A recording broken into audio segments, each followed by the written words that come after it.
पूछना चाहूंगी कि स्टॉक मार्केट की बहुत ही एक विन विन सिचुएशन, कहाँ स्टॉक मार्केट बहुत ज़्यादा हम कह सकते हैं ना डिप्रेशन की तरफ चले गई थी, इन्वेस्टर्स हमारे बहुत परेशान हो गए थे, बिजनेस कम्युनिटी बहुत ज़्यादा उनका जो कॉन्फिडेंस है वो शेड हो गया था।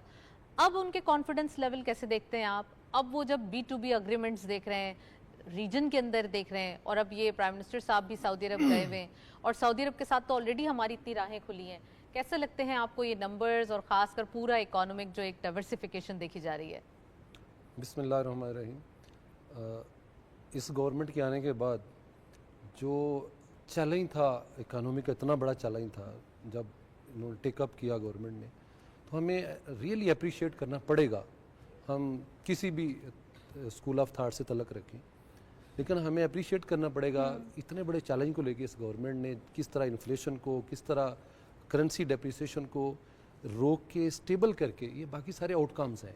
पहले करेंसी को स्टेबल करना था, उसको करने के लिए उनको क्या क्या करना पड़ा, किन किन चैलेंजेस से गुजरना पड़ा, ये सारे के सारे आउटकम्स हैं जिनकी आज हम बात कर रहे हैं। कि हमारा इंडेक्स जो है 1 लाख को क्रॉस कर गया स्टॉक एक्सचेंज का, हमारा डॉलर चूँकि स्टेबल हो गया है, वहाँ खड़ा है।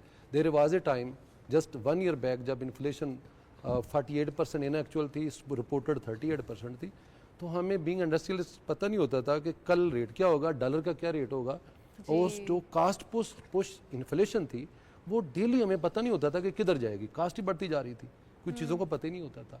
आपकी फ्यूल चार्ज जो रेट्स थे, बाकी सारी चीज़ों के रेट्स थे, जो भी आपकी इंडस्ट्री में इलेक्ट्रिसिटी के रेट्स थे, हर चीज़ चेंज हो रही थी, अनप्रेडिक्टेबल था।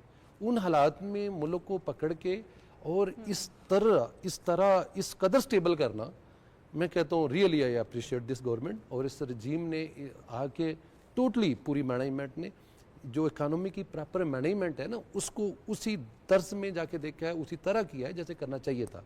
वरना जो सिचुएशन थी, आज हम डिफ़ॉल्ट हो गए, कल हम डिफ़ॉल्ट हो गए, तो ये एक साइकोलॉजिकल जो इम्पैक्ट चल रहा था वो ख़त्म हो गया, और हम पीस ऑफ माइंड में आके, जिसके पास इन्वेस्टमेंट थी, नाउ पीपल आर आउट कि यार हमें इन्वेस्टमेंट करनी है। मुझे याद है उस वक्त भी आप हमारे शोज में कहते थे कि ये वक्त खत्म हो जाएगा, बस इंतजार करें, अच्छा वक्त जरूर आएगा। तो वाकई